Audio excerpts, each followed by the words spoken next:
How you doing on a Balls Mick Wednesday? I'm Jeff. That's Tom. Although in a different locale today. On Twitter, it's at Jay Cameron Show. If you're driving about town listening on 93.3, we appreciate it very much. If you're watching on Warchant TV, the YouTube there, we appreciate that very much as well. Get you through the mid part of the day and get you on into Florida State baseball later on this evening, as last night's game, yesterday's game, washed out, if you were. And I called shenanigans, Tom Lang. I didn't believe it. I didn't think it was true.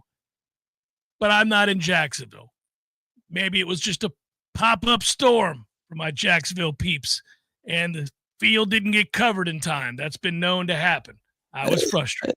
It was a pop-up storm that was found on the radar around 12:30 in the afternoon. So I anticipated the pop-up storm with a whole lot of travel time. That was the least that they could do, though. You know, if there were some people in Tallahassee, maybe a few of the animals are piling into their cars. I know, beat reporters and so forth. At least have the courtesy of, before we leave this thing post-lunch, letting us know that it ain't going to happen. But at least it's only postponed one day, not one of those like COVID yesteryear moments. It's just canceled. Never going to be made up. Never happening again. I like that it was only one day and not something that we'll see like made up in May. I'm ridiculous, man. I've got the fever bad. I had all day yesterday to think about Florida State baseball, and actually did. I love watching that team play because I think that they're a perfect mix. And what I mean by that is they have a long way to go. Like, they're not where they're going to need to be if they're going to be a serious contender to win this league, which is an elite league, and or make a run into the College World Series and give yourself a chance in Omaha. And yet, I say that not as just a random knock on an undefeated baseball team that's got some frontline pitching that the nation would be jealous of. No, I say it because it's the standard, right? When you now begin to expect excellence, and that's how quickly Link has got this turned around. When that's the expectation, then that's the bar by which you judge. So you can see the cracks in the armor and the areas that have got to get stronger. And so that's kind of fun because you'll go through the process together. I love watching a team whose potential is way up here, even as the baseline talent guarantees you're going to win a lot of series down here. So you have the success that you want that fuels the fire and creates the anticipation of the next game and the next series, the next opportunity. But you also have all that room to grow, and you can watch it happen right before your eyes. It's the age-old thing that coaches talk about, which is, when you look back on a season or you look back on a career, you look back on a singular performance, whatever it might be that it culminates with, people will cite the journey. They'll always cite the journey as having been so much more rewarding than whatever that singular result is. And, sometimes I roll my eyes when I hear coaches talk about that because it can be a little corny sometimes. But the truth is, it's the day upon the day upon the day upon the day of the hard work and the overcoming of obstacles and all those things that does culminate in that final event. But it's just rare that you get the marriage. Like, if a team stinks with very little potential, well, the journey sucks. We found that out. When you stink, and it's fairly evident that you stink, and you're 2 games into a football season, you realize, buckle up, this journey's going to suck. This is a rocky road. We're going to have a hard time every time we tune in. That's not fun. It's much more fun when you tune in and go, I don't know. We could see a little growth today from so-and-so. Maybe today, so-and-so takes another step forward. I think his stuff belies excellence. I think there's an opportunity. Haven't seen it yet. Hasn't put it all together. It could be an approach at the plate. It could be a guy that early in the season, you see a little potential. He has that occasional game where he goes 2 for 4 and comes up with some big hits, drives the ball the other way, lets it get deep in the zone. Okay, that was a patient at bat. Next at bat, he swings at 3 pitches that bounced. And he's overeager, and you go, well, it was a step backwards. We did not have the same patient approach this go around. little out in front. That's unfortunate. But then you watch, and the former becomes the norm, not the latter. And you watch it happen, and you go, okay, here it is. He's figuring it out now. Let's take a breath, step out of the box, gather ourselves. Let's have a clue what we're looking at. So I say all that to say this. It's a long-winded way of saying it, but I'm passionate about watching where this is going to go because I think they're really good. But they can be so much better.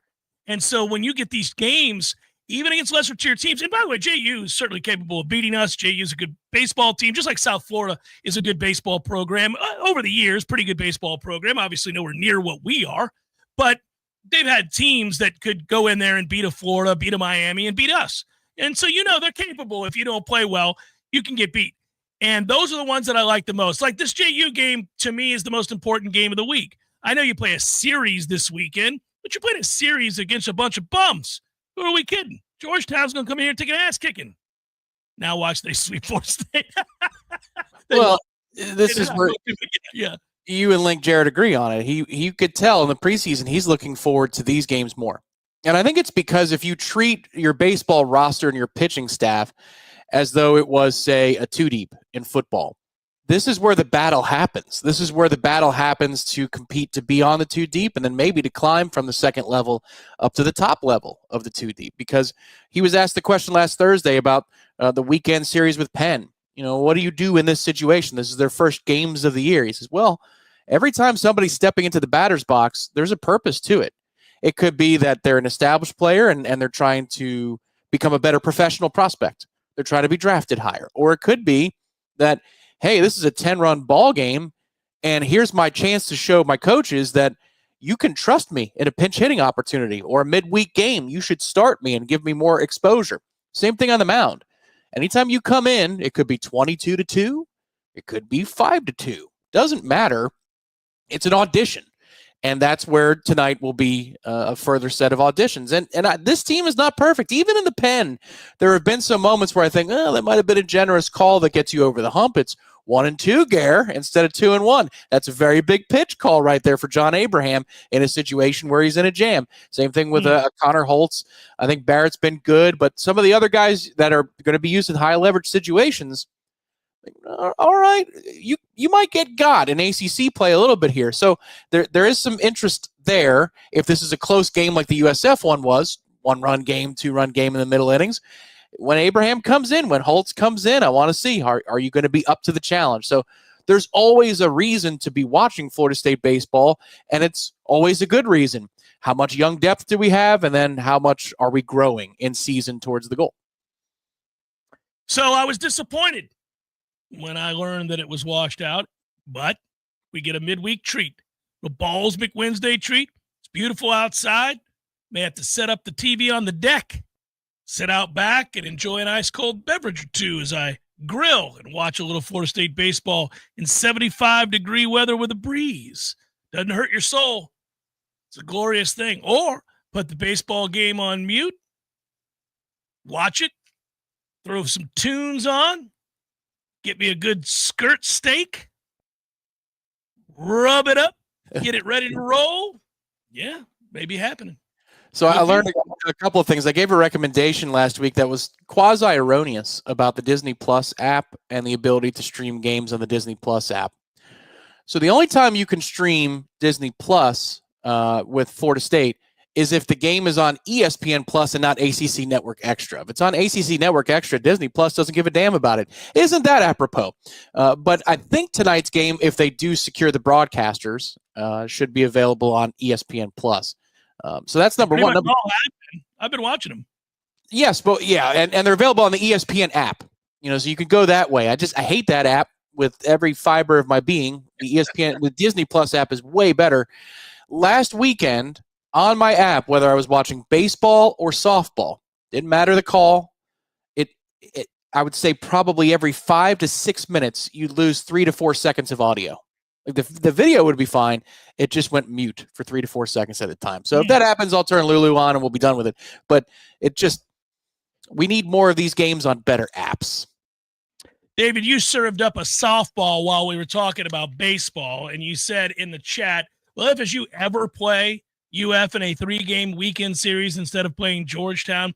This is not Florida State's fault. Nay. Florida State and Florida not only used to do exactly that, they did better than that. They used to play a 4-game series. I know. It's hard to fathom, but it happened. And it was Thursday, Friday, Saturday, Sunday. And it was glorious. It was 2 in Tallahassee, followed by 2 in Gainesville, or vice versa, depending on the year. There it is, annual UF baseball lament alert, but this was not random on a night in which we play JU. Nay, this was David's fault. David in the chat F this up. That ain't me. I wasn't even thinking about how they've screwed that wonderful series. It's unrecognizable. It was fantastic, and I have fond memories of the 4-game set. I remember it well. I remember the glory of stepping into the box with the late, great Lee Bowen for a 4-game set in which I did color.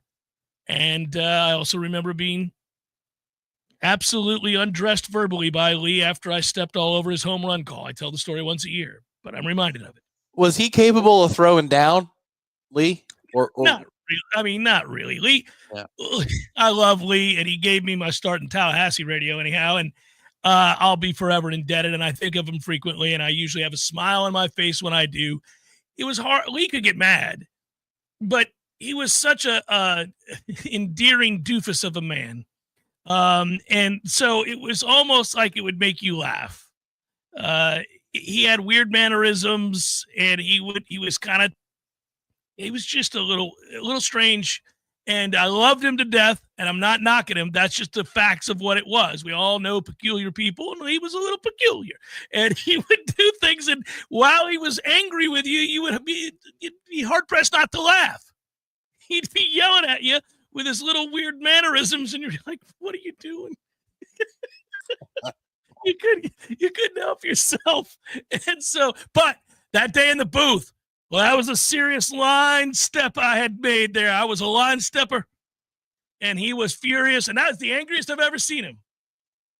And so, I ended up like just taking it seriously, and I realized, okay, that was a amateurish moment on my part. I was just so excited that Brett Groves had hit a grand slam against Florida, and I was going to send their asses to the exit because we were already pasting them.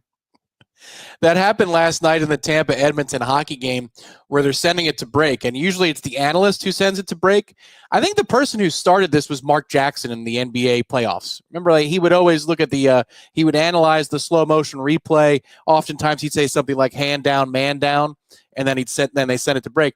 Well, I think he was the one that was the first to do that because it used to be the play-by-play guy always said, we'll be back. It's 72-64, we'll be back.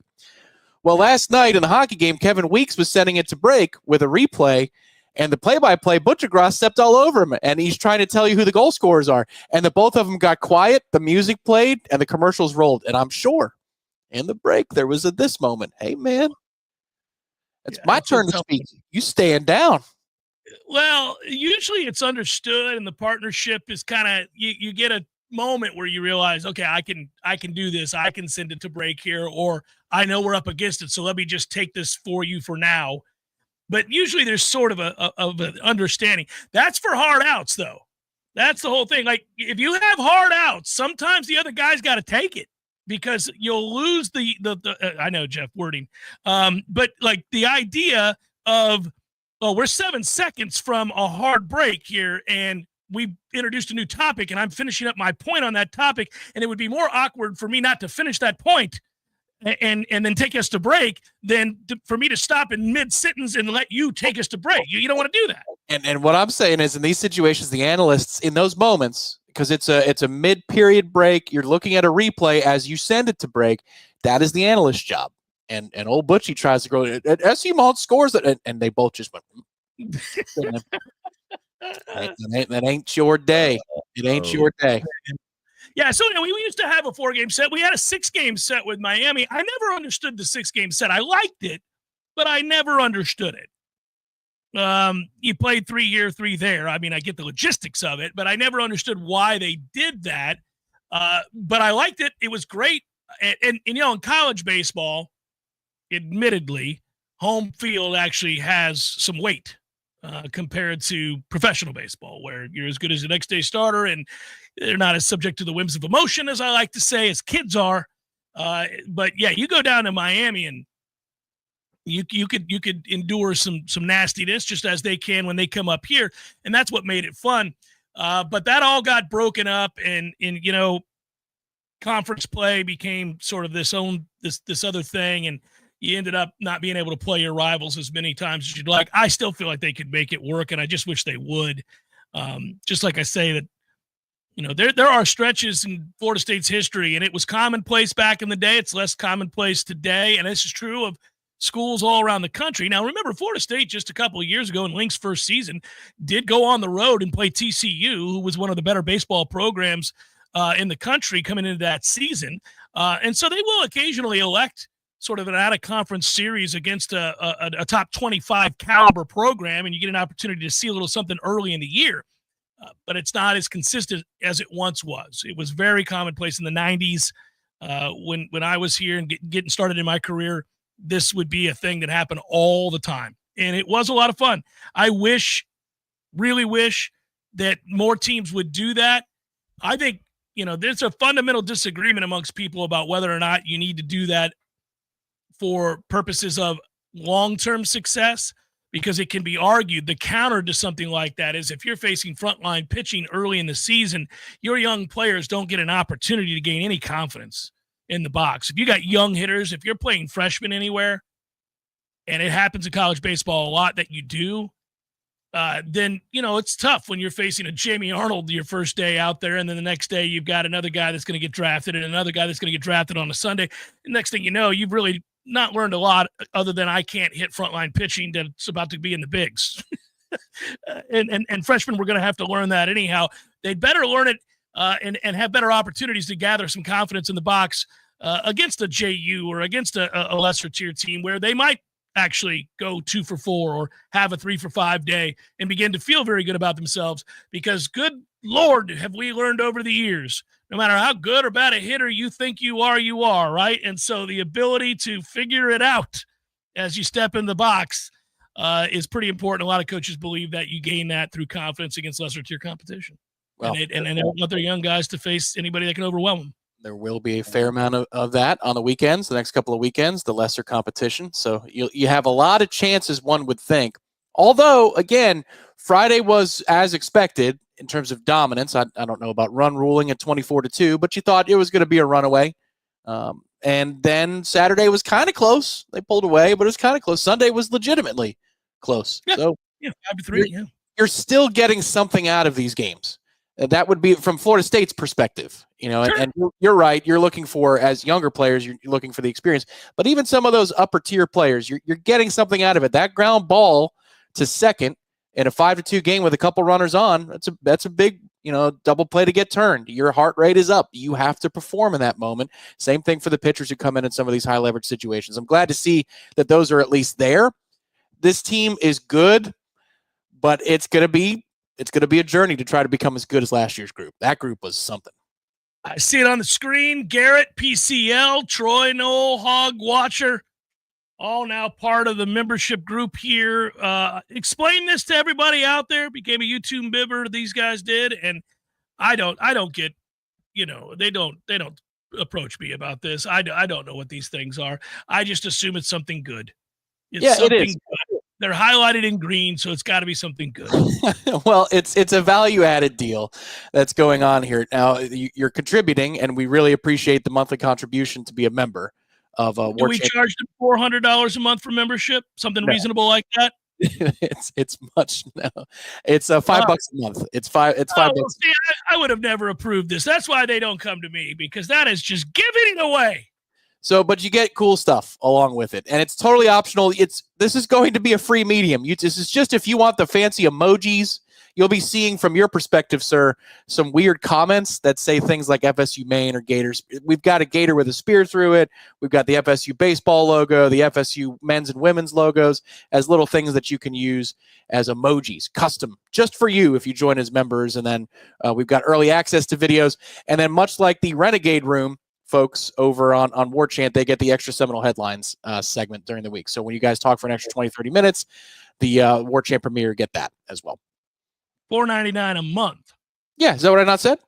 Or no, I'm just making sure. Okay. Yeah. Feels like it should be a daily cost, but okay. It is not. No, it is not per show. Dear God, that would be a per show. We should have done that. Probably 10 per show. I mean, think of the treat that would be for just $10. It's unbelievable what we do. Next to nothing.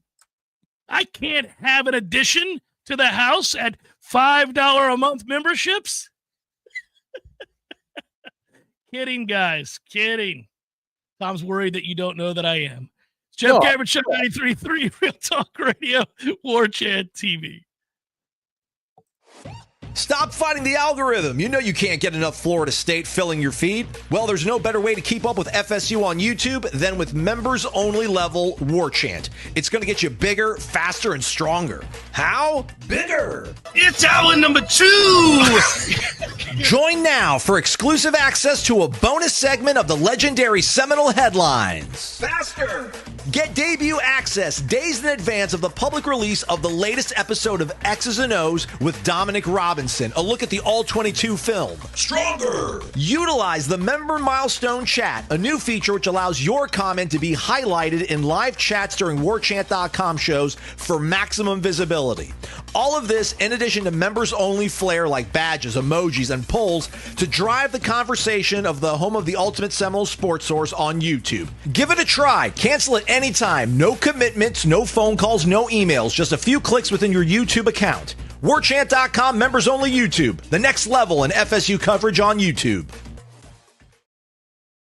In Tallahassee, Florida, solving the future for state governments through strategy, process, and technology. As a trusted advisor for state governments, ISF knows the importance of defining a clear and detailed strategy. Our friends at ISF can help your organization create a strategy that sets you on a path to success. ISF, your vision plus our expertise brings your brilliant ideas to life. Visit ISF.com to learn more. ISF, solving the future. T-Spark Enterprises, roofing and construction services. T-Spark Construction.com. We conquer all peaks. We fix those storm leaks. Call 850-766-134. T-Spark Enterprises, roofing and construction services. T-Spark Construction.com.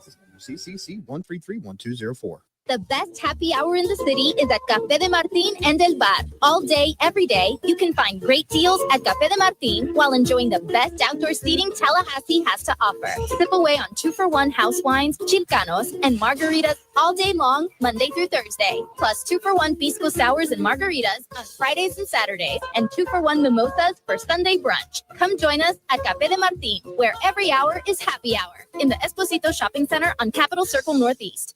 This announcement is brought to you by Fonville Lewis Messer McConaughey. If you're driving right now, you should know there's an 80% chance that the cars all around you don't carry any bodily injury insurance. Most people don't realize it, but in Florida, all the law requires is that drivers carry property damage insurance. This means that the texting teen drifting over into your lane or the drag racer on your rear bumper have no way of compensating you or your loved ones when they cause a crash. And this should scare the hell out of you.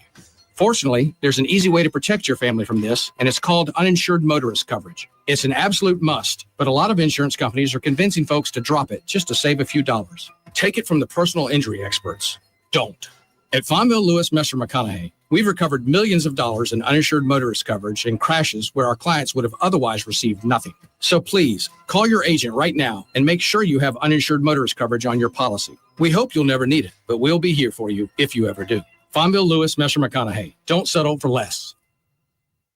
Science-backed, technology-tracked, and coach-led. Hey, Jeff Cameron here. You've heard me rave about the benefits of Orange Theory Fitness and the proven track record of science-backed interval training. Well, now Orange Theory Fitness has done it again, adding more ways for you to improve your health and look your best. In addition to the always great standard workouts, OTF has added Tread 50 and Strength 50 for those in the mood to just lift for an afternoon or attack those cardio goals for the day. Take the guesswork out of exercise. Make sure you're getting the most out of each and every workout. Orange Theory Fitness, location Midtown Tallahassee and Village Square Boulevard.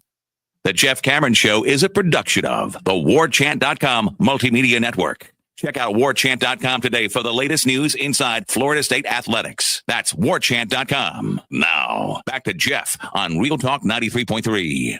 Do believe the Cognizant Classic has been delayed as well, Tom. All of our dreams of watching live sports during the day are just no, it's not been delayed.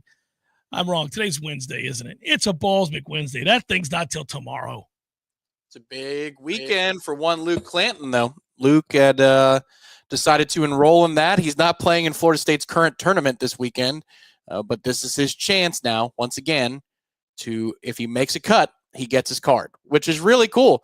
Also, Lottie Woad is very close to getting her LPGA card because they just announced on the LPGA side that there is going to be a path to professionalism through the NCAA. So Florida State could, and likely, very likely will, have the number one amateurs in the world turn pro in the same year. That is a great, great moment for those two programs. I've got a couple of selections for folks early in the week here before it all gets going. One of them is Luke Clanton. So there you go. I saw in the chat, you guys want to steal from some of my teams, some of my lineups. I got you one there. I also like Pendrith this week.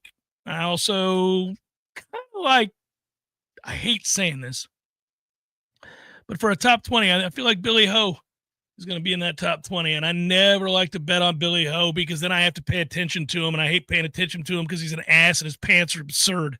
And wound way too, in general, I'm not talking about the pants. I suppose you could apply it there, but wound way too tight. He's a try hard. You see that in TGL. He also is the only guy. This actually kind of makes me laugh. You hear him on the mic in TGL rooting against the other guy's shots. He's get in the bunker, get in the water. Come on. I'm like, that's kind of funny, but he takes it to that level where it's uncomfortable, and you go, get a hold of yourself, sir. Of course you went to Florida. Of course you did. You feel every bit of that. Tom and I had a conversation this morning. I'm going to bring it to the airwaves now. We were talking about the show and doing different things for the third hour, for the bonus hour, which you'll hear later. But this didn't make it, and I want to bring it up now. I made mention that I made the fellas, just like him, a little uncomfortable, meaning you, Tom, a little uncomfortable when I brought up a scenario yesterday. We were talking about the 7.5 being the win total on FanDuel. And everybody does it, even though they know they shouldn't, even though we've learned a valuable lesson about modern college football and how volatile it can be. It's like list season. You know, somebody posts a story and it's a list of some kind, and you know it's nonsense, just meant to fill the airwaves for the moment, or in this case, you know, it's for clicks or something, and you click on it and you go, why am I reading this? Why am I reading this? This is going to be completely subjective. I'm going to disagree with half of it. Yet here I am spending my time reading this. And I think the same is true of the fun game you and I play, certainly W's and L's. But anytime a win total is posted by a gambling outfit, we're left to look at the number and contemplate. Seems a little low. That's the right number. That's a good number. They nailed that number. I'm going to hammer the over. But inevitably, you don't just do that. You assign scores to games. You look at the games, and you don't even know if that team in week 5 is returning their starting quarterback. You're unsure. It's the offseason. Couldn't remember. Did he transfer? Was he a senior? Did he declare? Well, I think we'll win 30-10. The answer could be I have no idea to the previous question, but I like us 30-10 there. That feels right. So we tend to do that to varying degrees, and we only take ourselves kind of serious, but we still go through the process. And when we did that the other day, I said to you, I don't know, what happens? So we'll take the over 7.5. We'll take 8. Which means you have to beat everybody that you're on even footing with, or a slight favorite against, or maybe even like a 1 or 2 point underdog with.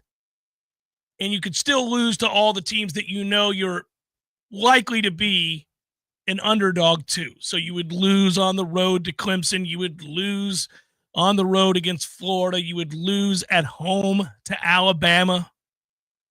Hurts your soul a little bit, doesn't it? It hurts when you play it out. But you could still get there, and the schedule's there is up on the screen for all you guys.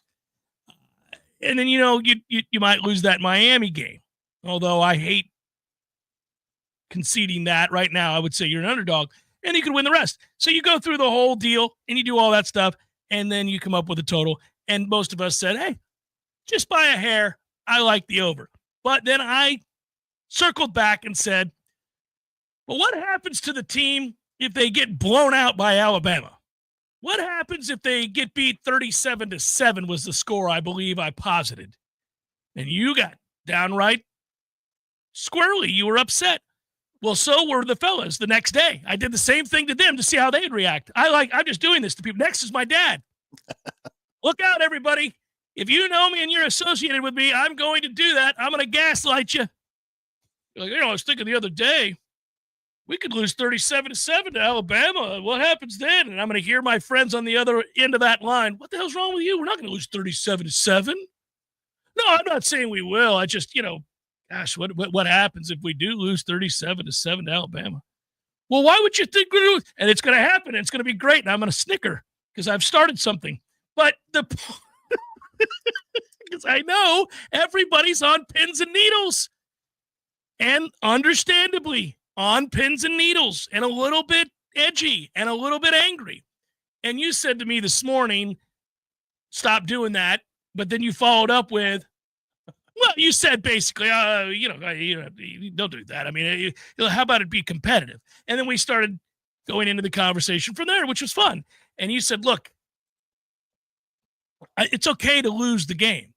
And I said, yeah, we should lose the game. If we're being objective, we shouldn't be thought of collectively as a fan base. We should not be thinking going into that game, we're going to win that game. We want to win the game. Saw a guy in the comments section say yesterday, in no way should this fan base be upset if we lose that game. And then he pointed out certain reasons why, and some of them were absolutely valid. And I knew where anybody would go if you were going to make the argument that that Florida State is going to be a decisive underdog against Alabama. You would just say, look, I know Alabama wasn't what it once was under Nick Saban, but if we just take a quick cursory glance here at the recruiting rankings over the last 6 years, I dare say that they have a far cry better depth of athlete than we do. And that would be absolutely correct. That would be 100% correct. And so usually bigger, stronger, faster does win. And Alabama will be favored by more than a touchdown to win the game. Fresh off the season we just had, I'm surprised that's not a double-digit spread. Despite Alabama's 4-loss season, I get it and I understand it, and I won't go into that game expecting to win. I'll go into that game hoping to win. I will not go into that game expecting to win. But there is something else that we're going to be watching for, and you would contend that it means a whole hell of a lot more than the final score of the game. Well, the win-loss status of the game. And you were basically saying what, Tom? I was saying that we need to stop with the thought exercise of getting blown out, first of all. And secondly, I was saying that all 60 minutes matter in this game. Alabama could start quickly. Florida State responds. They don't, amass enough of a run to win the football game. But you're looking for, I hate to say the word, because anytime I bring up a Norvell cliche, everybody goes, ooh, not right now. This is not the time, buddy. Response, though. I am looking to see how they respond to playing a group in the trenches that's going to be better than them, a group that is going to have more skill than them, but a team that might not have as much polish. And you might say, well, how's that? Well, you got turnover in the roster, turnover at quarterback, and then you've got an offensive mind that Kalen DeBoer really likes and trusts and was productive with, but it's also their first game as well. So there might be less experience on the field in some circumstances that allows for you to mitigate the advantage that Alabama has from a talent perspective. The point is that you better not see faraway stares, and Mike Norvell has already brought to attention that he knows his body language was garbage last year, and he'll tighten that up. But I'm talking about from the players too. If that game finishes and it's competitive and Florida State fights to the last and they suffer a setback, you're still invested. Very heavily you're invested because you're not expecting a win over Alabama. If you get it, well, then this place is good. It'll be unlivable in the best way over those next few weeks because you play 2 Patsies and you have a bye. I would love to live in that Tallahassee. But if we don't live in that Tallahassee where you score the upset, you've got to show physicality, mental toughness, commitment, teamwork, swarming to the football, picking each other up. You got to see offense supporting defense as they come to the sideline and vice versa. If you see all those signs and you're 0-1, you're still very much invested and you want to see what happens in the quote-unquote meaningless games against A&M Commerce, East Texas A&M, and then Kent State. And then you'll be very interested in what happens in the Virginia game. If your doomsday scenario happens, I don't know how geared up people are going to be for a Friday night ACC tilt between FSU and Virginia. It'll be on the TV, but I don't know how invested they will be. That's why I don't like this blowout conversation because we just lived it, and we're going to have to continue to live it. So there's no sense in living it in the future. We've already had to do this. This has been an awful 6 months to live through. I'm just proposing various scenarios. I'm not necessarily – and by the way, Taylor Swift, really quick, I know that you're talking about a depth of talent as the season goes on and guys get hurt and their replacements are of a higher quality than your replacements are because they've recruited better. Agreed. In openers, it shouldn't matter as much. Really, my reference to depth of talent was position by position, player for player, starter for starter.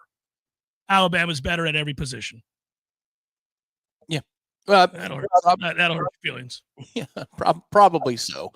There might be a few though. Here's the thing: with so many new pieces here, you're not going to know until after the game. It's not something that you can point to data from previous seasons and say, "Well, we're clearly better here," or you can't do that either way. This is the new age of college football. You're going to have 18, 19 new starters. That's a whole lot of new data points. And it's only the first game. There's can be overreaction to it. The whole thing is we don't need the overreaction to be after a 4-score loss. You don't need it. Well, because then it wouldn't be an overreaction. It'd be a reminder you're still not anywhere close. The close loss would be an indicator that you're much better than you were. Much better. You lose 27-17 in a game that's a 1-score game in the second half, and it's a physical contest. Both teams are fighting. They have a slight edge. They're slightly better than we are, and they end up pulling away with a late score to make it a 10-point game. But your defense swarmed to the football. They communicated for the first time in years. They did a very good job of being physical, attacking, playing downhill. Offensively, you could see, what the game plan was. They weren't always able to win the physical battle, but the execution, the understanding was there. And, you could see how this sets up, this portends of good things to happen when you're not facing Alabama's defense. And you start talking about the future in those regards and in that way. Yeah, that's very different. Then you can't wait to suit up again, and you'll fast track in your head to that Virginia game, and you'll perhaps even make your way up to Charlottesville for the blinding beauty on a Friday night to watch some college football on Friday night. You might do it. Well, smarts and sandpaper. That's what you want to see. You want to see some intelligence, and then you want to see some grit. I mean, we're asking for the basics, and if you deliver with the basics with this roster, transitional as it is transitional. It should be a competitive football game, and at that point, you're locked in. Even though we're playing nobody for the next 3 weeks, you're locked in on the progress of the program. Oh man, you might even be downright giddy. Jeff Cameron Show 93 Real Radio Warchant TV. I'm clicking the button before I'm supposed to. Now I'll shut up. Here we go. Your local news now. A 26-year-old woman incarcerated at the Leon County Detention Facility died Monday night after displaying with happy hour. We would prefer it to be a healthy happy hour, and that's where my friends at Cornbread Hemp come into play. Your healthy happy hour, a natural and healthier way to experience a carefree moment. You can relax without doing the damage that alcohol sometimes inflicts. No, sir. Cornbread's THC gummies offer a balanced sense of happiness and relaxation. Work it into your weekly routine. Maybe when you go to bed at night, calm the brain. You're not loopy. You're just feeling right. Go to sleep, get up, start your day feeling good. They are Farm Bill compliant, legal for adults over 21 years of age. Cornbread uses no harsh solvents, none of those pesticides and the like or anything like that. 10 milligrams of THC per gummy. That's for you. That's right. That's the way it works. If you're looking for a healthier way to enjoy a carefree moment, you have to give Cornbread Hemp a try. They've created a first ever USDA organic THC gummy, 100% legal. Special offer to Jeff Cameron Show listeners. You get 30% off your first order. Visit cornbreadhemp.com/warchant. Use promo code warchant at checkout. That's cornbreadhemp.com/warchant. Use code warchant for 30% off your first order. Cheers to a healthier happy hour. Degrees. Hey, no fans, our partner ISF Inc. is a national management and IT consulting firm located right here in Tallahassee, Florida, solving the future for state governments through strategy, process, and technology. As a trusted advisor for state governments, ISF knows the importance of defining a clear and detailed strategy. Our friends at ISF can help your organization create a strategy that sets you on a path to success. ISF, your vision plus our expertise brings your brilliant ideas to life. Visit ISF.com to learn more. ISF, solving the future. There he is. Haven't seen this guy since, what was it? Oh, shoot. U2 at the Sphere in Las Vegas, baby. Hey, how about that, man? Wasn't that fun? Good show. Good show. Everything about it. Nearly perfect. Nearly perfect. I had everything I could possibly want. I wanted one thing, couldn't find it, and I looked everywhere. No Cubans. What do you mean? There was Cubans. There was Cubans. No, I didn't see any Cubans. Dude, I'm sure there was Cubans there. I mean, No, I walked around. There was a moment right before the show. I thought, got to find some Cubans. Nothing. Dude, there's Cubans. There was Cubans. I'm sure there was Cubans. In Las Vegas? In Las Vegas. No Cubans in Vegas. There's Cubans in Vegas, man. Eddie, there were no Cubans. Chef. The sandwich. There were no Cuban sandwiches. You're Cuban. Of course I know there were Cubans there. Oh, the sandwich. Yeah, no, there probably wasn't many there in Vegas. No Cubans. No, not yet. Gordo's, bringing the flavor and flair of Cuban food to Tallahassee since 1996.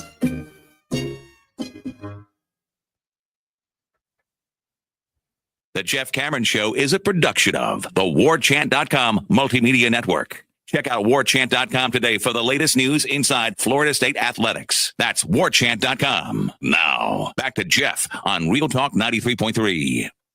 I missed a money comment, Tommy. Let's post that back up there so that I can oblige while we're in it. Hour one. Make sure I don't miss anybody. Thanks, Steve M. I'm surprised y'all haven't talked more about the new defensive coordinator comments on the 3-3-5 due to a lack of getting good defensive linemen at Nebraska. Sign of a good coach to me. Clarify the comments. I think we have commented before on what he's had to say, but maybe I missed specifically something new to that equation. That specific comment eludes me, but I do know a couple of things. Number one, he spoke on how he's looking forward to running his system, which seemed yeah.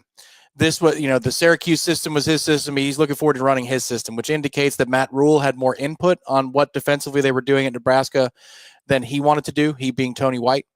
So that's number one. Number two, I would say that just by the discussions we've had, looking at Nebraska itself, you see on film, you see in replays of the games that they will go to 4 down linemen if they want to, if they need to. So yes. Often. Fully agreed, Steve. It is the sign of a good coach. Whatever the strength is of the 11, he's not going to force it into some sort of mold that doesn't fit the talent that Florida State has. So especially in a transitional year, we've joked about this before.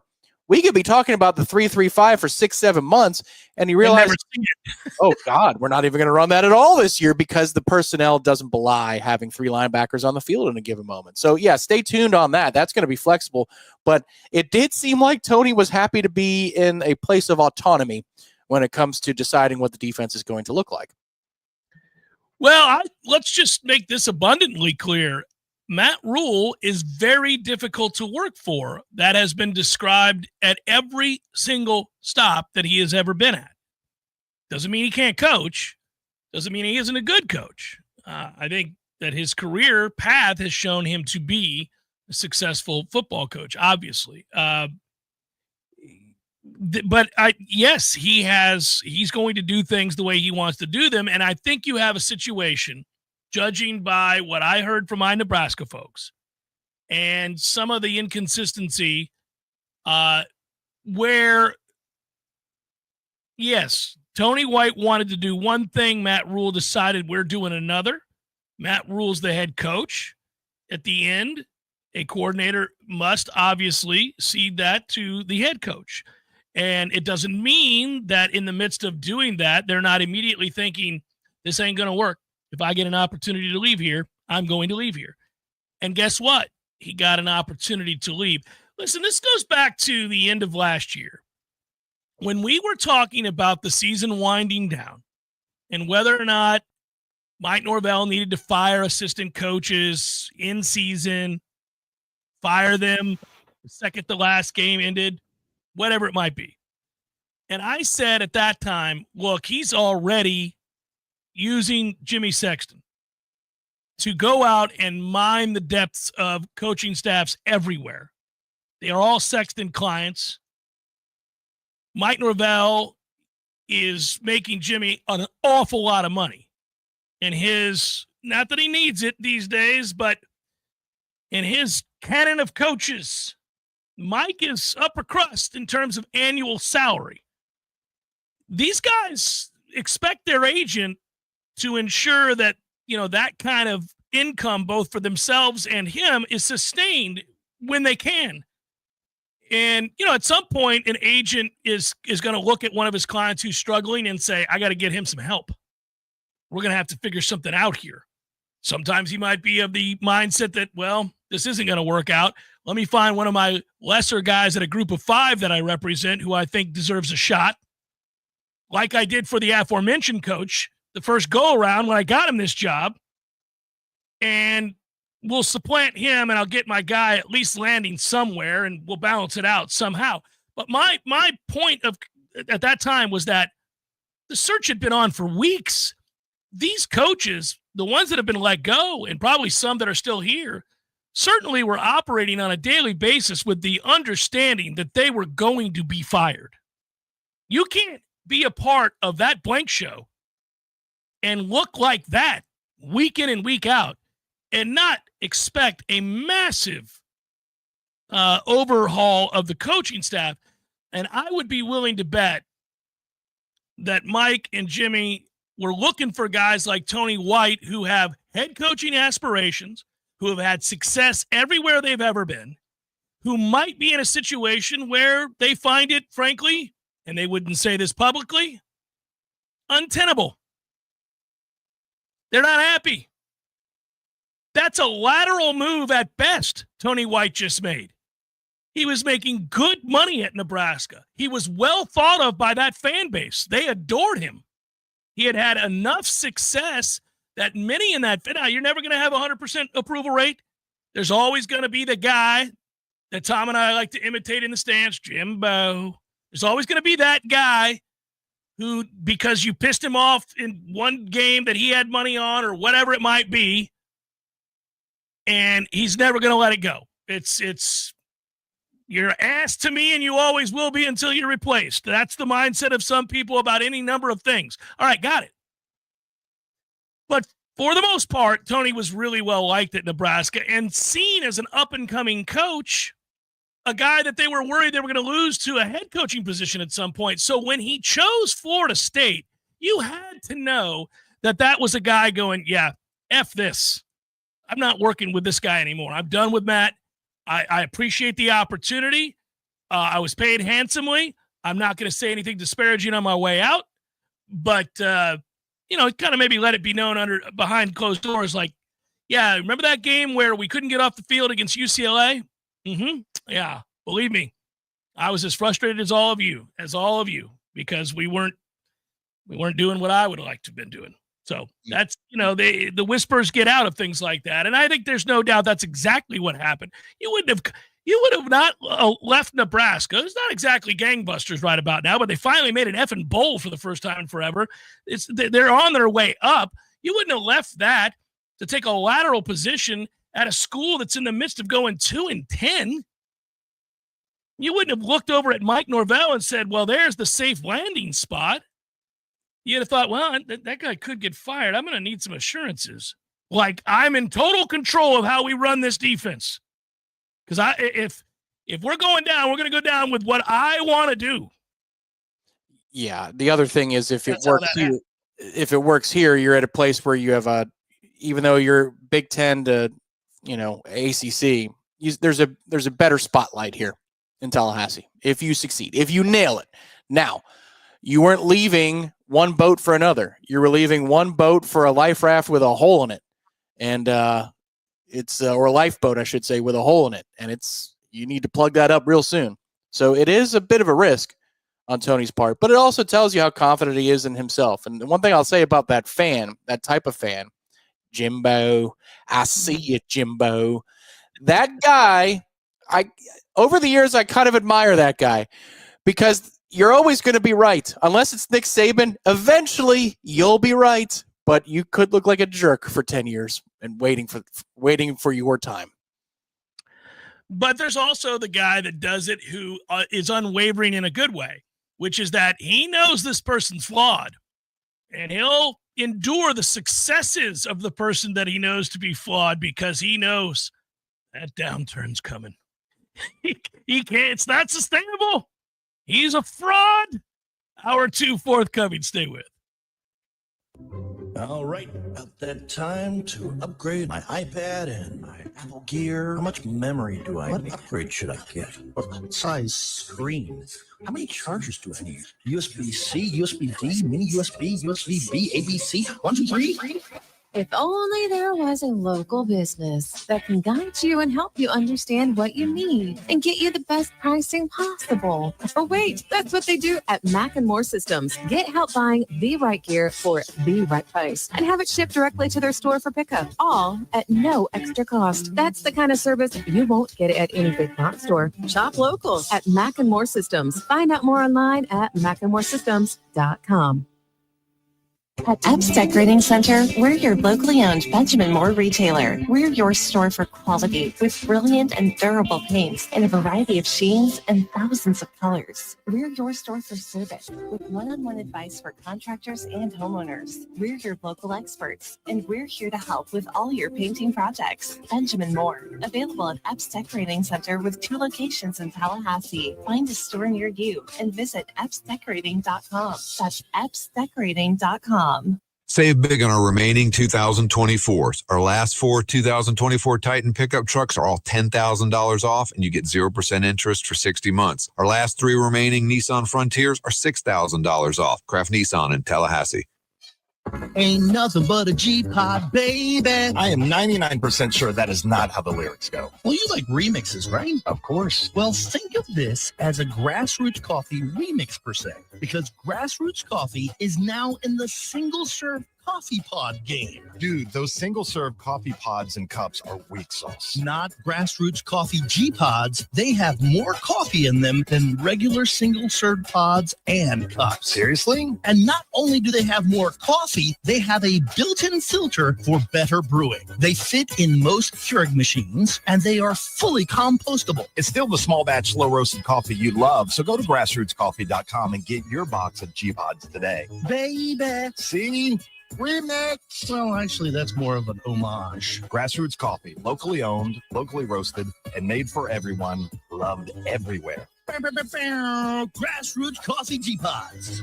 So very good.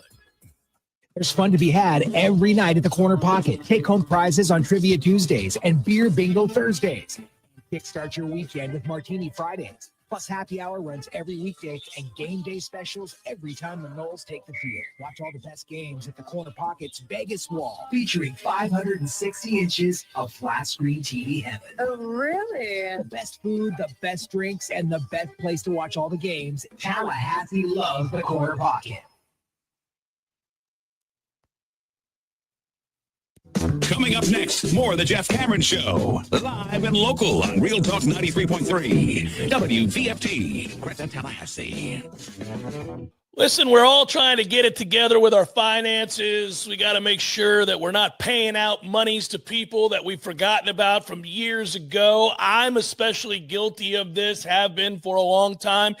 And, like sometimes you get a subscription in one place using one card, then you get a subscription in another place using another card. And most of the time we do it because we just want it to be temporary. We're saying to ourselves, well, I don't have that service or I don't have that thing, but I'd like it because there's a special offer going on right now with that service or thing. Maybe I'll jump on board and see what it's all about. People have been talking about it. Maybe I'll just watch that thing and then I'll cancel because I've got a free 30-day trial of this thing. Or maybe it's a different kind of service, whatever it might be. And all of a sudden you say, I'm going to pull the trigger on that because I can always cancel. But you forget to cancel.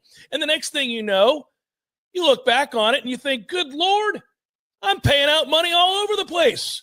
Rocket Money is a personal finance app that helps find and cancel your unwanted subscriptions. Boom, monitors your spending, helps you lower your bills so you can grow your savings, which is a good thing. Rocket Money has over 5 million users. They've saved a total of $500 million in canceled subscriptions, saving members up to $740 a year when using all of the app's premium features. Cancel your unwanted subscriptions. Reach your financial goals faster with Rocket Money. Go to rocketmoney.com/gameon today.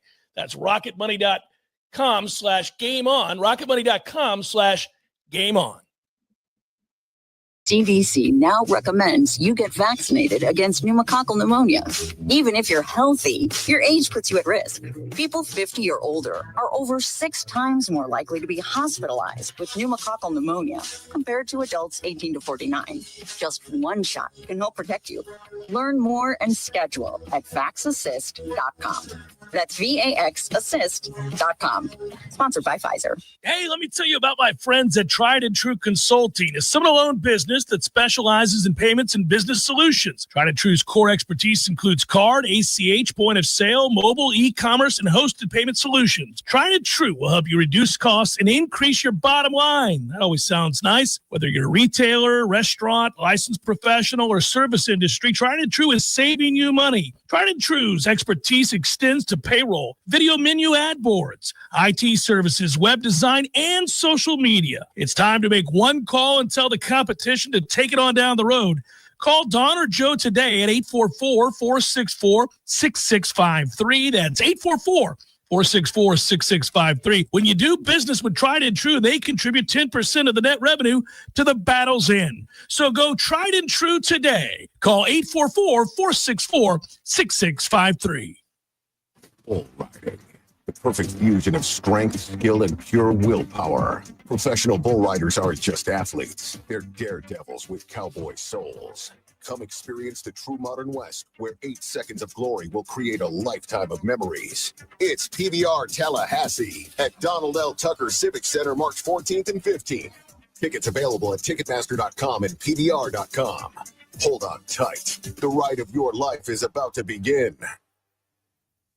Science-backed, technology-tracked, and coach-led. Hey, Jeff Cameron here. You've heard me rave about the benefits of Orange Theory Fitness and the proven track record of science-backed interval training. Well, now Orange Theory Fitness has done it again, adding more ways for you to improve your health and look your best. In addition to the always great standard workouts, OTF has added Tread 50 and Strength 50 for those in the mood to just lift for an afternoon or attack those cardio goals for the day. Take the guesswork out of exercise. Make sure you're getting the most out of each and every workout. Orange Theory Fitness, location Midtown Tallahassee and Village Square Boulevard.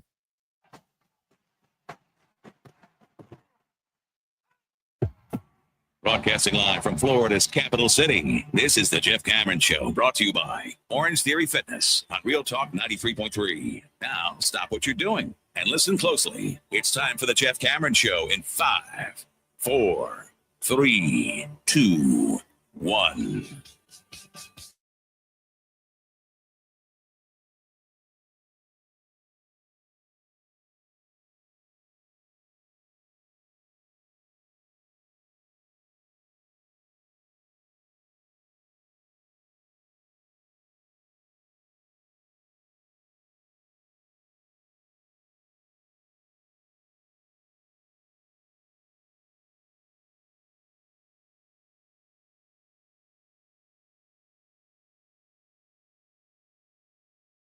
is Tom. You're here, and we appreciate that very much so.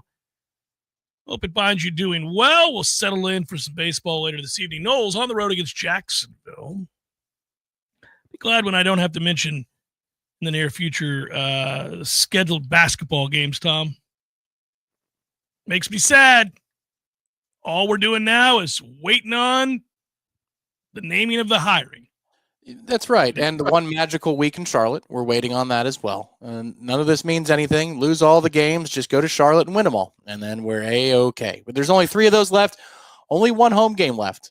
That's the other part of it is, you think about Big Monday and you go through that process, and we lamented that it wasn't like the Big Mondays that there have been maybe 10 of them, 12 of them in Leonard Hamilton's tenure where Florida State is on in that prime time setting, and you're totally geared up for that game. And a lot of times you came away with a giant win in those settings. But we forget in that moment that that's the penultimate home game. He's got one left. That's it. It's just, I'm with you. I'm ready for the new announcement, but I'm also just holding out for that 1% hope. Yeah, I don't think the run's going to happen. I think we agree on that. We're hoping for it, though. And I do hope that the TLC-CC is packed one last time when SMU comes to town. And it'll be interesting. I can guarantee you this. That's probably a big hug. Andy Enfield coming in back to his place here at Florida State, and he's at SMU now. So that'll be an embrace from those two, and then onward they'll move, and it'll be the end of an era. And I think most people are ready to move on, but at the same time, a little doffing to the cap. I hope that Florida State is aggressive with the ticket sales for that. And you'd say, well, of course they would be. Why wouldn't they be? Well, that's the Saturday leading into spring break for Florida State. So you might have quite a few student sections. You're going to have a hard time. Yeah. You're going to have a hard time there. I got a chance to glance in the chat there to see where the discussion went per our last segment last hour. And it's a debate about the history of and the success rates of defenses that run as their primary base 3-3-5, and there's a dearth of those that have had great success at a national championship realm. But rightfully, in the midst of that discussion was this understanding that it could be amorphous. Listen, I think that's the whole thing.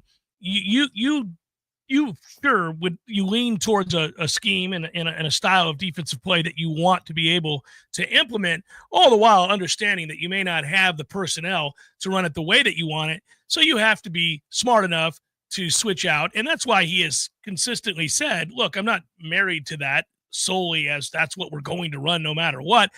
I really do believe that if all the way up to the pros, go back and watch, say, the New England Patriots. If you want to see a defense that was forever changing, hell, it was changing week to week. Your best defensive coordinators these days certainly bring pressure from all over the field if they have to, and a lot of different ways. And they're also capable of morphing from one look to another, one front to another. This is how it goes. I mean, Bill Belichick, one of the great defensive minds of all time, wasn't the first to do it, but he was one of the first to routinely implement having both ends stand up, drop, switch inside, have your defensive tackles drop into coverage. I mean, do really crazy things that at the time people were going, what is this? Fire zone and all that stuff that we talked about over the years.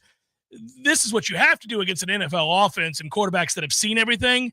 You got to be really able to transition into almost every defense under the sun, whether that is a 3-4, 4-3, 3-3, 5-5-2.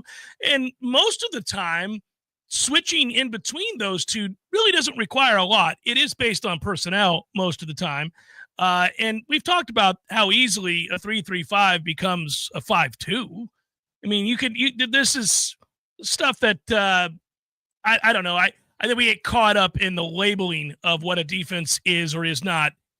Really having the versatility to run anything you want to run is ideal. It's very rare, so you have to cater to what you have. Yeah, to me, it's more important of the guys that you have body type wise, the 11 on the field. Tell me that story rather than if there's 3 dudes with their hand in the dirt or not, or 4 dudes with their hand in the dirt or not. You see at the NFL level now that a lot of these 6'6", 275-pound edge rusher types, they might linger back there, off the line of scrimmage. And you go, well, that's different. Or Vita Vea might be out at defensive end in certain sets for the Buccaneers. He's certainly not a defensive end. So there's going to be multiplicity.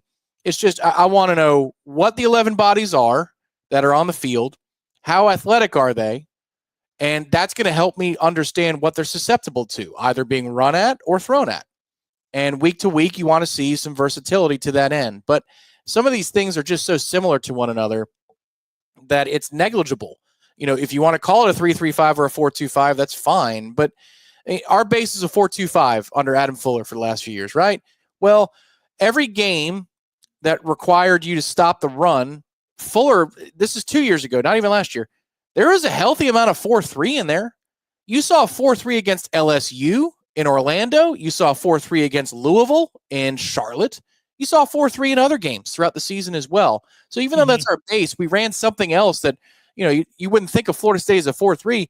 Even with our linebacker issues, we had 3 dudes on the field in a lot of these circumstances. So what they are on first down is probably not what they're going to be on third and running, is probably not what they're going to be on third and passing. So some of it's overblown, but you do want to see the philosophy of how they recruit the position as well. And that's the other thing that's key here is what kind of kids do you see in the future fitting your scheme? And that to me speaks more volumes than necessarily looking at the roster and trying to figure out how they're going to line them up. Well, recruiting to it, sure. Having, method to the madness and understanding what you're recruiting to and why. Also, I will continue to harp on this. I think that what he's going to try to instill in terms of the way you play, not the scheme, but the way you play defense, is what I'm most interested in. Because I think he'll adapt to body types like you're saying. I think he'll see, we don't have this year. I really would prefer we do it this way. We're going to have to recruit to that end. But in the interim, I'm not going to get exposed trying to implement something that we physically cannot accomplish. But I can teach a way of playing defense. And that has a lot to do with the mentality and a lot to do with the overall aggressiveness and physicality that he wants to instill in these guys. And it begins this spring, very shortly. And this is why I've hinted at, I think they're going to be more physical in practice. I don't know that, but I would think it is almost a prerequisite of making sure this is a different style of defense, given the way that he's professed to teach and incorporate and ensure that he has a defense that plays tough, swarms to the football. The one clip is get your ass to the ball, quote unquote, and showing film as to how that looks as opposed to just saying it. This is what that looks like. Here's an example of get your ass to the football, all of you. That's going to be so much more important because, man, that was what made everything so disappointing, was the lack of tenacious defense and any sort of what for being brought to the table. That is a prerequisite of every good defense. I mean, every good defense has to have that. I don't care what formations you're running. You're going to have a group that understands what they're doing. Obviously, you got to have a collective understanding. The right hand needs to know what the left hand's doing. I always assume that's going to happen at this level. I've been disappointed to find out that's not always the case. Their defenses aren't always coordinated. And you have to make changes sometimes because of it. But once we get past the simple coordination of a defense, then I want to see, how do you play?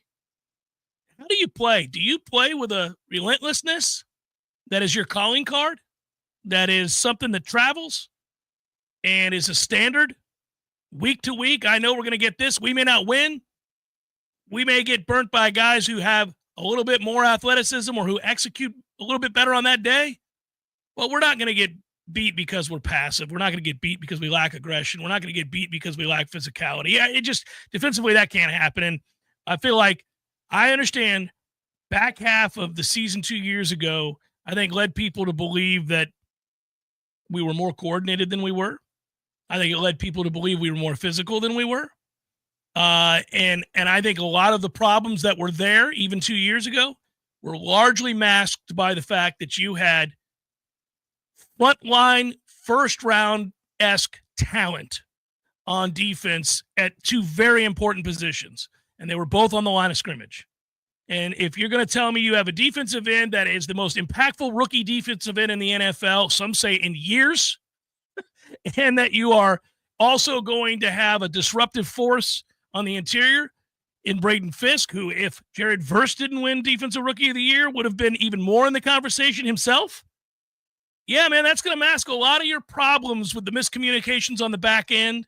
It's going to mask a lot of your problems because of the athleticism that made up for that problem on the back end, because you had guys that could really run, that were really long, and really, really played the game aggressively. But those problems still existed. So I need to see the overhaul there.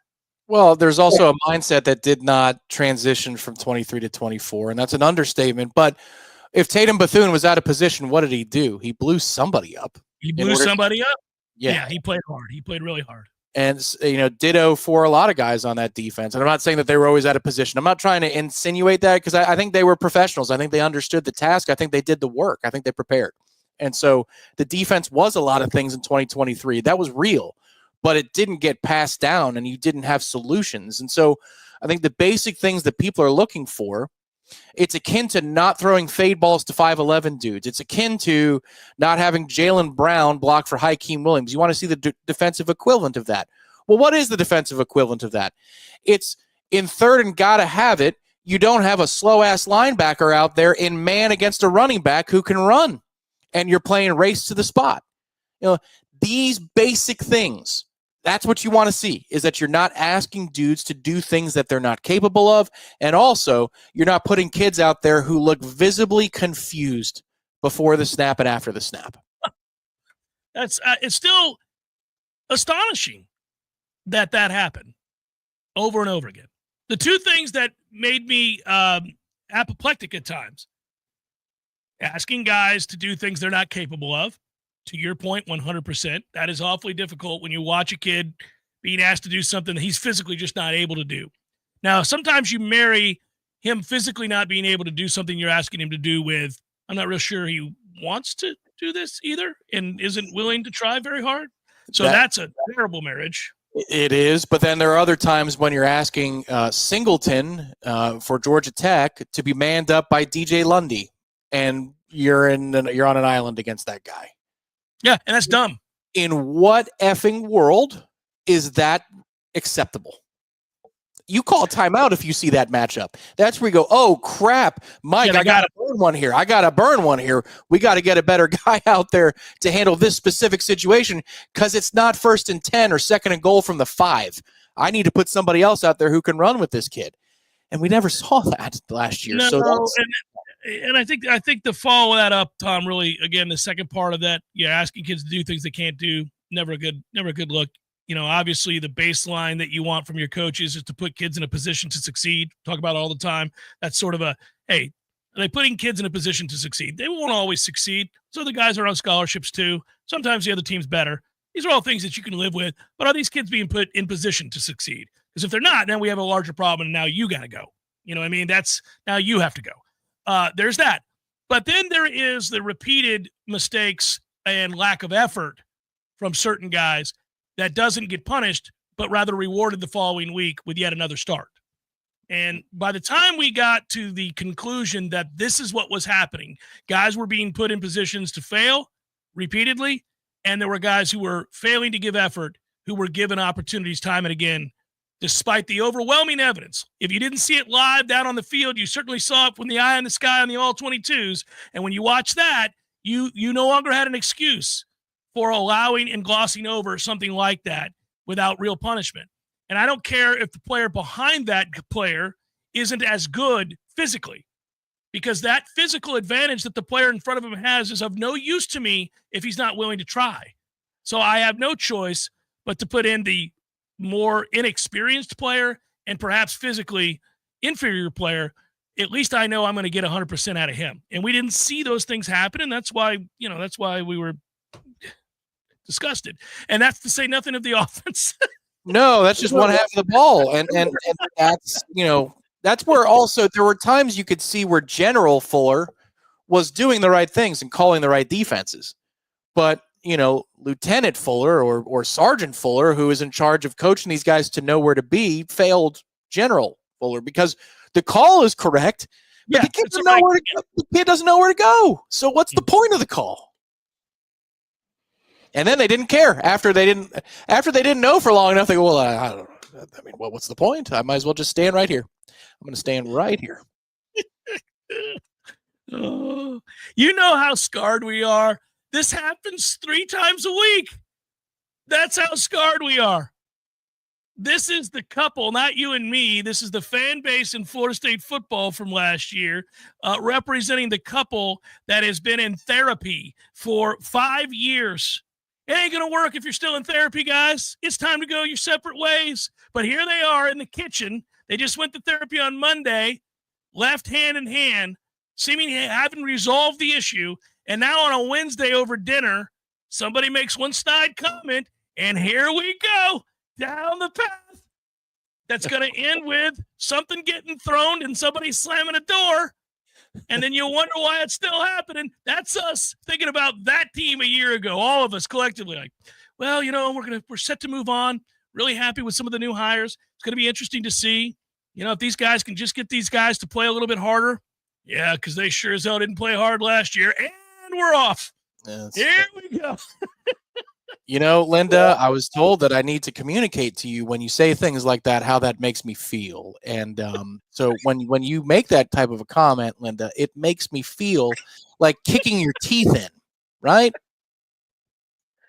No, the thing is, Mark, I don't think that's helpful. I understand that you should express how you feel, but telling me you'd like to kick my teeth in is not going to bring us any closer. That's how it makes me feel, Linda. Doesn't mean I'm actually going to do it. You should know the difference, but you don't know the difference between anything, do you, Linda? Well, I'd say that I trust that, Mark, but do you remember putting your hand through the door the last time we got into an argument? Sure seemed violent to me. Always with the door. Always with the door. What, you think the Q3 reports didn't have something to do with that, Linda? We were down 22%. You don't think taking the dog to the vet had something to do with that, Linda? Always with the door. One time. A man punches through one door. Shannon Young has made a move to be part of the nation's largest mortgage company, and that is Cross Country Mortgage. What does it mean for you? Better rates, better options, stronger support, faster response. He's now in 7 states too: Florida, Georgia, Bama, Tennessee, Texas, and the Carolinas. Hardworking, relentless, goal-oriented attitude. Just got a Cameron Show listener.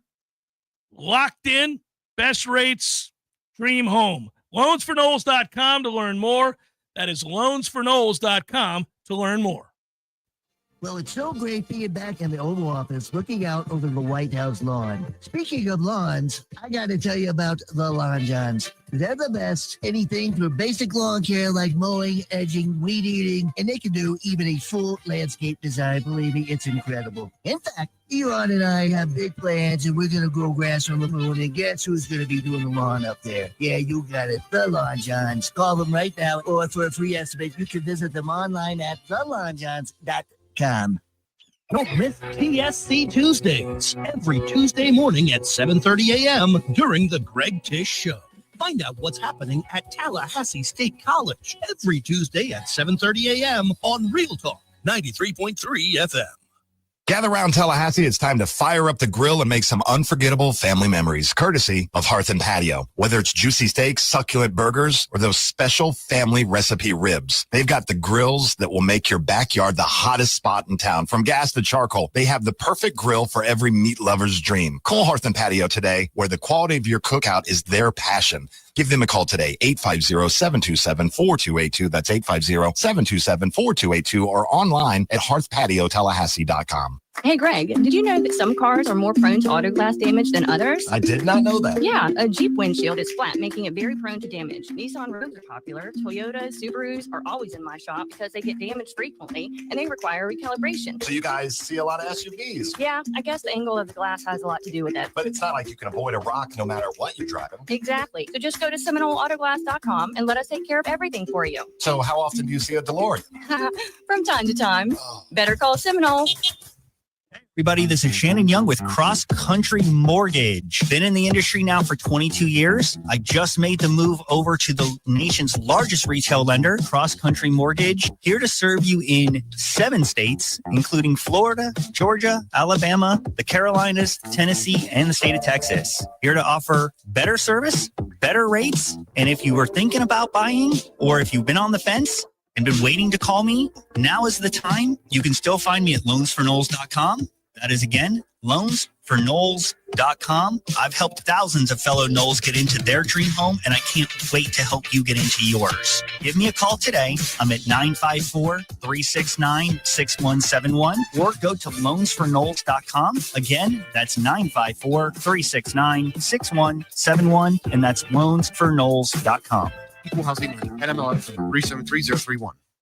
Power Mill Training Academy equips motivated athletes focused on baseball and softball with the specific tools to reach their true potential. Now, you'll read that if you go to their website, but I'm here to tell you that, look, whether it's your daughter wanting to play softball, your son wants to play baseball, or maybe they just want to have fun and get the most out of their abilities, and that's where Power Mill comes into play. They've got coaches and camps that teach for every level of play for your son or your daughter.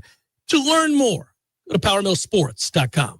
Science-backed, technology tracked, and coach-led. Hey, Jeff Cameron here. You've heard me rave about the benefits of Orange Theory Fitness and the proven track record of science-backed interval training. Well, now Orange Theory Fitness has done it again, adding more ways for you to improve your health and look your best. In addition to the always great standard workouts, OTF has added Tread 50 and Strength 50 for those in the mood to just lift for an afternoon or attack those cardio goals for the day. Take the guesswork out of exercise. Make sure you're getting the most out of each and every workout. Orange Theory Fitness, location Midtown Tallahassee and Village Square Boulevard. This is Brian Kilmeade, and I'm excited to be on the air in the capital city. Be sure to tune into my show. I'll be giving you all the latest news, information, and the truth you demand. The Brian Kilmeade Show is live from 9 till noon, right here on Real Talk 93.3. The Jeff Cameron Show is a production of the Warchant.com Multimedia Network. Check out Warchant.com today for the latest news inside Florida State athletics. That's Warchant.com. Now, back to Jeff on Real Talk 93.3. For the second year in a row, the Miami Dolphins and the Minnesota Vikings earned top marks in the NFLPA's annual survey evaluating workplace environment. Would you have guessed that? Yes, with Minnesota. Probably not with Miami. By the way, the average grades of the bottom 5 teams in this survey: Jets, Browns, Patriots, Cardinals increased from a D+ to a C-. Steelers included on that list. Whoa. Normally thought of as a wonderful place to go to work. But Woody, there with the Jets, got a resounding F for the work environment. You don't say. I believe under the current political administration, Woody gets assigned an ambassadorship. That is something that was openly discussed as a part of NFL offseason chatter as far back as 4 or 5 months ago. You know, if the election goes this way, then Woody Johnson will become a ambassador again, and that might actually impact the way that Aaron Rodgers decides to stay or go, because he hates Woody Johnson's guts. I just like how that is in the world that we're in. The Dolphins thing is surprising to me because they've come a long way since the selfie video of Chris Forster talking to a lady of the night through video means and doing drugs for her, dedicated to her on camera. That was a wonderful moment to be able to document that phone call, that video, the realization that you're watching a man end his career, which is never enjoyable, but like seeing that and going, sir, how did you not know? He made it back. He currently is employed in the NFL. He is the run game coordinator and offensive line coach with the 49ers. A lot of guys do make it back. You have to be quiet for a while. You're usually somewhere way down the list from where you were, but slowly but surely, it's a good old boys network, that league. You'll get a job again. You probably got somebody else a job along the way. They've ascended to a position in which they certainly never forgot that opportunity. So you're going to get pulled back up. You're going to get your chance. They just got to make sure you're not, videotaping yourself doing coke and sending it to a hooker. That's right. Who was got to be a one phone call to be a part of. Who was it that got into the fight in his was it Tom Cable? Somebody got into a fight and like punching people in the face. Yeah. People in the face. Yeah. He's still in the game. He's a run game coordinator, but he's not in the NFL anymore. He's in the UFL. So, it doesn't always work out. The UFL, that's a far cry. You go from being a head coach to being in the UFL as a run game coordinator. That's a toughie. No real surprise. The Washington Commanders, who were ranked 32nd for years on end in the last 2 report cards, got new ownership. Turned it all around. Josh Harris came in, took over the team from Daniel Snyder, and said, all right, look, first things first, we're going to get rid of all these a-holes that you've been seeing around here on a daily basis, hire a brand new coaching staff, and, helps when you accidentally, even though they get credit for the draft, when he turns out to be generationally great at the most important position on the field and you make the playoffs because of it, you're going to be able to overlook some of the aging locker room issues that were of your concern just a season ago. So, alas, Washington has gone from 32nd to 11th.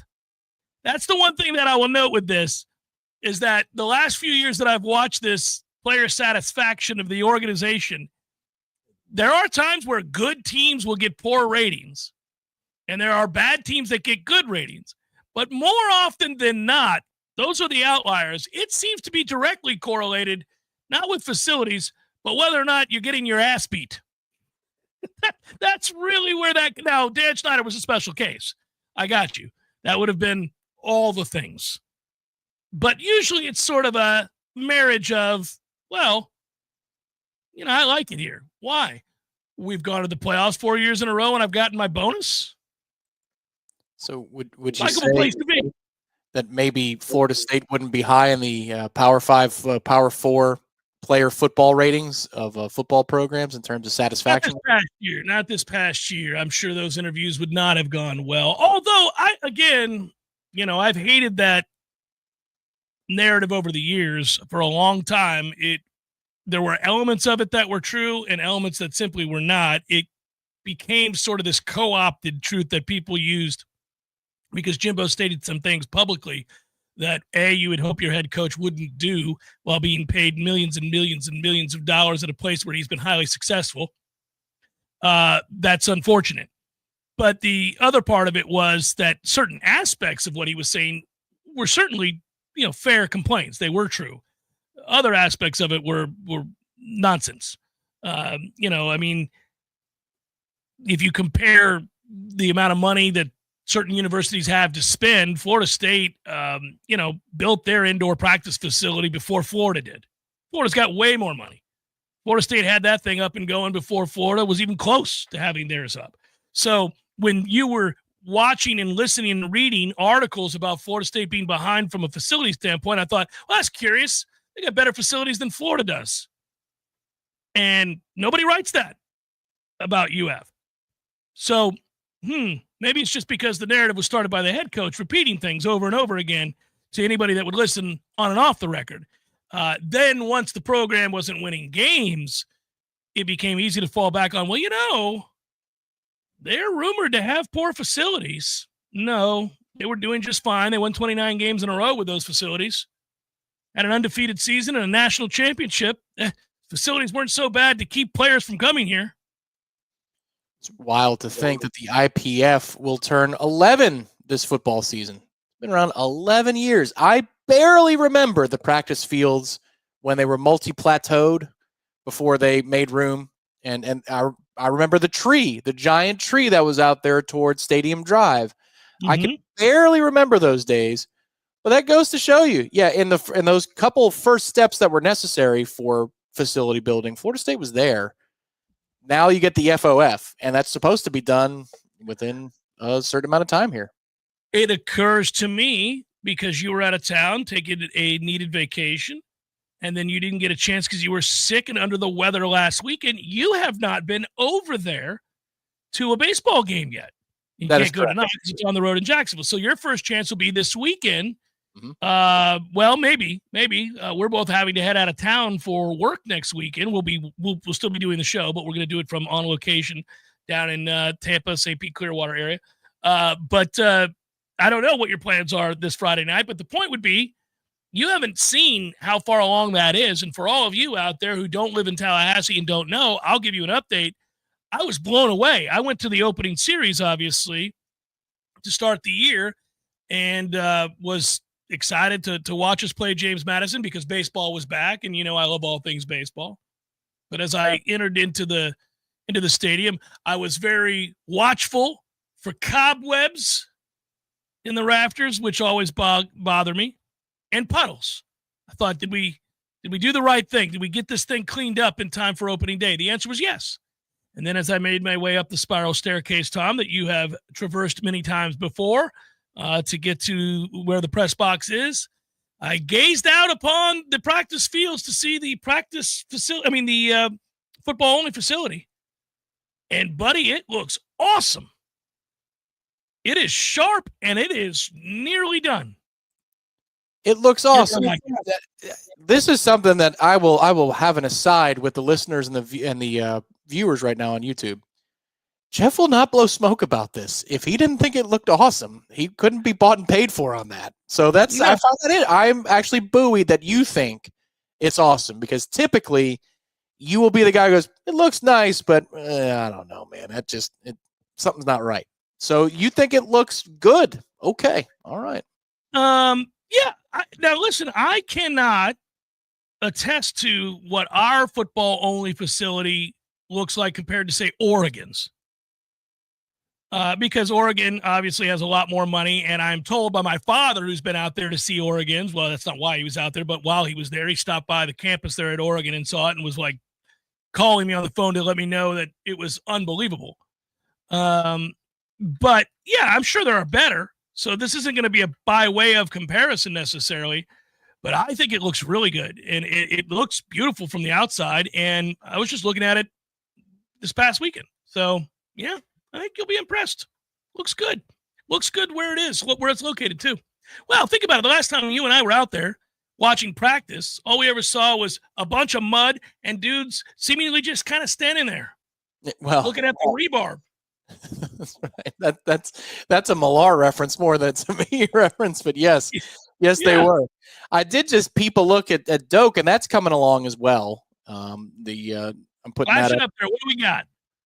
All right. Okay. Full screen on that bad boy. All right.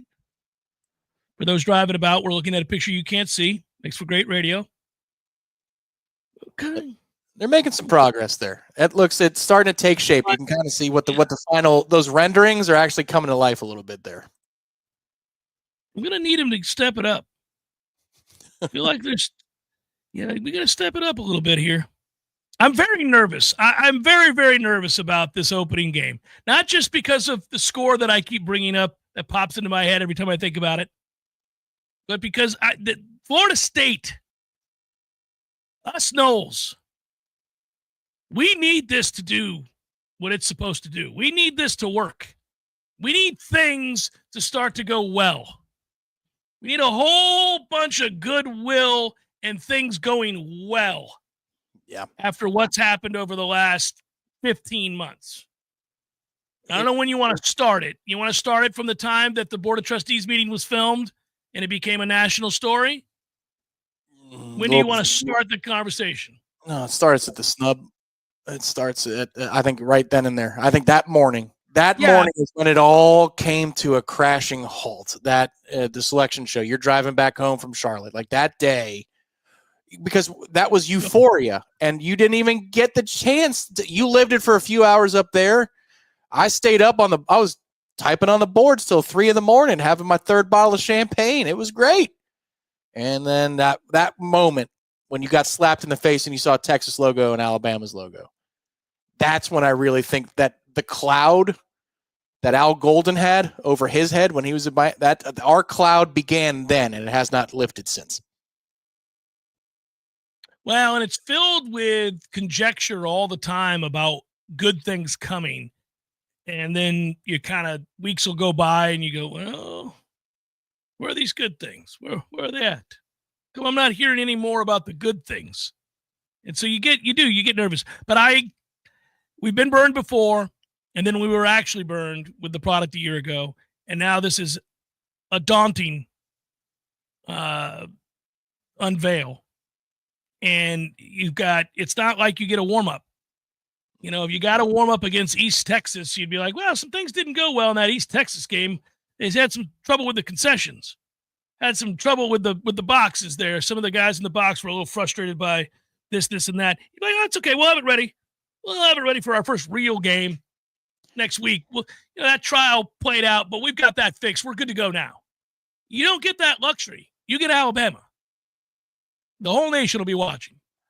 And you get a packed house with high expectations, a yearning that wouldn't exist with a Texas A&M Commerce. Mm-hmm. You get a yearning that, hey, can we please put our best foot forward with the nation watching, both on and off the field? Can we be proud again? Can we puff out our chest? I just want an opportunity to feel really good about all of this massive undertaking, and there's real doubt. I think they would be well served by having some sort of reception for the bigwigs that they need to impress Friday, the night before the game. You could lead it into the block party and all that kind of stuff that you want to do, but might not be a bad idea to get people to walking through those halls into their seats and all kinds of stuff with concessions, maybe free ones, because you've paid a lot of money for these opportunities. I need to know the registers are working, Tom. We can't give you anything. That's true. That's true. Well, yes, there could be some point of sale system stuff like our friends at Tried and True that they provide. Tried and True could be there to make sure it worked. I promise you that. But what they really could use, remember for years we talked about how September was the worst month. It was terrible. September was always terrible to the Noles. You'd have expectations and then thwack. And you'd have to dust yourself off for October and November. And thwack. You really need, much like that this time, you need a split with Alabama and Miami. If you can get a split, I don't care what order it is. If you can get a split, you've got yourself a chance. You got a fighting chance here to turn this thing and get it moving. Yeah. I know that it's rot with danger. They could get it all right. We could be celebrating. And again, I'm fond of the quote, and it's true. Most things I worry about never happen anyway. And I have to remind myself of that. So let's hope that's the special popcorn, Hog Watcher.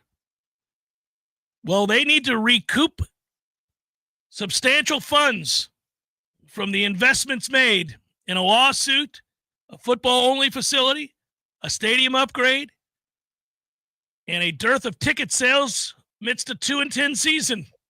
So I would suggest breaking out the special popcorn. Yep. And then start charging for those auto flushers in the bathrooms. $7.50 a flush. $7.50 a flush. Thank you very much. It's Jeff Cameron Show, 93.3 Real Talk Radio, Warchant TV. Your local news now. One Lafayette County man died early Tuesday morning after two semi-trucks collided head-on in Taylor County. The crash happened just before 8:45 a.m. on US 221. A semi-truck driven by a 71-year-old Lafayette County man was traveling north on US 221. The second semi-truck driven by a 52-year-old Missouri man was traveling south. For unknown reasons, a semi-truck driven by the 71-year-old collided with the guardrail on the east shoulder before crossing over into the southbound lane. Moments later, the two semi-trucks collided head-on. The truck continued off the west side of the roadway over the guardrail and broke into several pieces. The other truck jackknifed and then came to a rest. The 71-year-old was pronounced deceased on scene. The other man was transported to Tallahassee Memorial Hospital by life flight with critical injuries. Neither man was wearing a seatbelt at the time of the crash. This is Rachel Anay with your Real Talk 93.3 local news update, brought to you by Macklemore Systems, Tallahassee's go-to Mac store. Check them out online at MacklemoreSystems.com. This is meteorologist Paul Trombley with your Real Talk 93.3 weather update. Daytime highs approaching 79 this afternoon. Under sunny skies, winds out of the south around 5 miles per hour. Mainly clear skies with fog at times. Tonight, lows dip down to about 51. A blend of clouds and sun with fog at times early tomorrow. Daytime highs approaching 76. This report is brought to you by the Lawn Johns. For all your landscaping and lawn care needs, visit thelawnjohns.com. Right now, it's 78 degrees. Did you know that the survivability of a metal roof far exceeds that of a traditional shingle roof? At Metal Roofing Sales of Tallahassee, we have new state-of-the-art roll formers that produce the highest quality Versa panel, PBR panel, and standing seam options. And we will guarantee to match or beat any local competitor's pricing. We're a family-owned business, ready to offer you the best sales and installation service in the area. And don't forget about our veterans and first responders discounts. Call Metal Roofing Sales today, 850-536-9123. Or visit us online at metalroofing.net. There is no Bigfoot, Eddie. Would you stop with that nonsense? There's a Bigfoot, Jeff. I wish there were. By the way, I don't want you to point to me as the guy that takes all the fun out of the room. I wish there was the Loch Ness Monster. I wish there was the Bigfoot. I wish there was the Chupacabra. All the things. They're all mythical except for the Bigfoot. The Sasquatch. The Bigfoot? The Bigfoot. There's big feet. There's lots of them. So like different, breeds, like different kinds. There's like families. There's different families. And, so there's if they're in the snow, you call them a Sasquatch or the Yeti, right? Yep, and then Yeti. Here in Florida, that's a skunk ape. And but never heard that one. By the way, why do you think it's real? We would have found them by now. They're the hide and seek champions of the world. Nobody finds the Bigfoot. I think you believe in Bigfoot. I do believe in Bigfoot. You don't believe. I believe in Bigfoot. Don't tell anybody you believe in Bigfoot. I would go look for Bigfoot, but he scares me. Florida, bringing the flavor and flair of Cuban food to Tallahassee since 1996. The Jeff Cameron Show is a production of the Warchant.com multimedia network. Check out Warchant.com today for the latest news inside Florida State athletics. That's Warchant.com. Now, back to Jeff on Real Talk 93.3. Just saw another mock project Zaire Thomas late in the first round. It's happening, buddy. I don't know that he will, but he could, certainly, I think it would seem likely that he goes early second at this point. Yeah, unless you get hurt in the combine. Like when these things take on a life of their own, they usually materialize because these there's enough money in the mock draft industry that usually, as long as the site is reputable, they're getting good stuff and they're getting good intel, good information. Some guys fall and it's unexpected, but Azarie, before this whole process started, you would think day 2 prospect, probably a day 2 prospect, but I'm not sure. Maybe he goes 4th round. No, man, once you get enough of this chatter going, he's definitely going to be selected before the weekend is in, before you get to that Saturday draft show, and he might very well be drafted Thursday night. It's pretty cool. It is really cool. Again, I celebrate that fact and hope that it continues, that he continues to rise. That is, and yeah, man, I'm happy for him.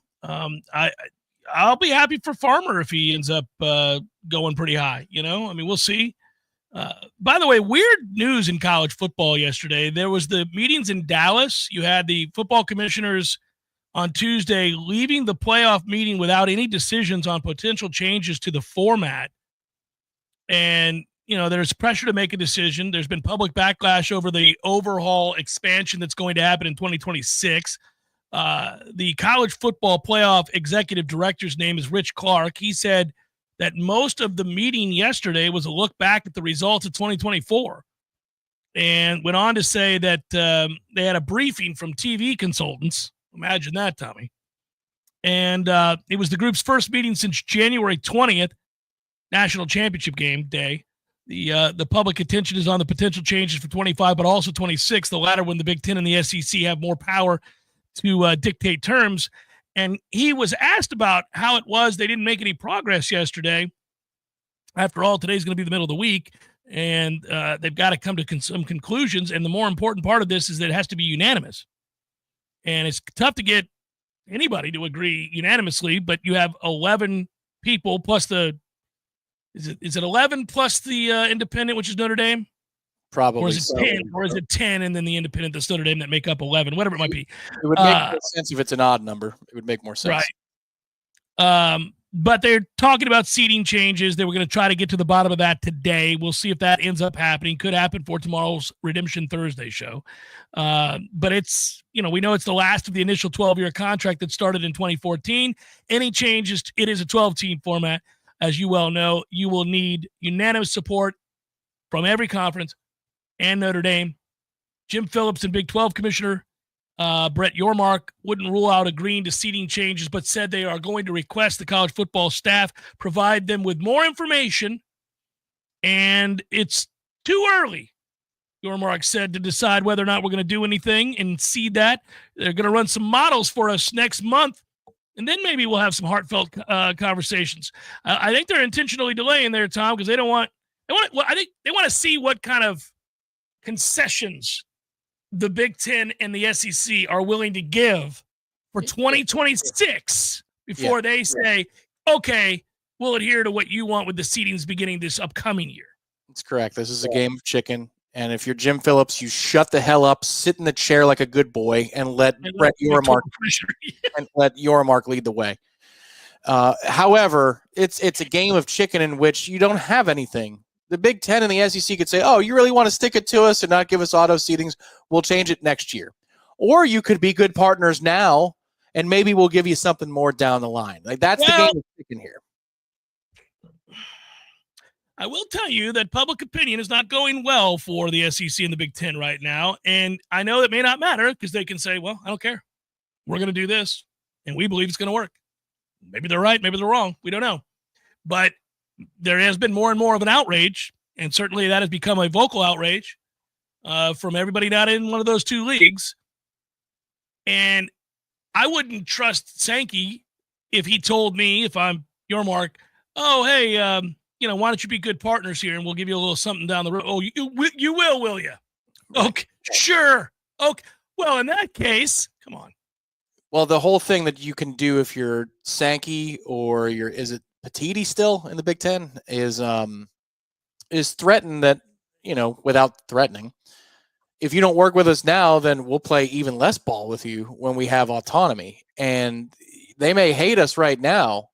The college football media world is awakening to what we're doing, but they feel nothing for you.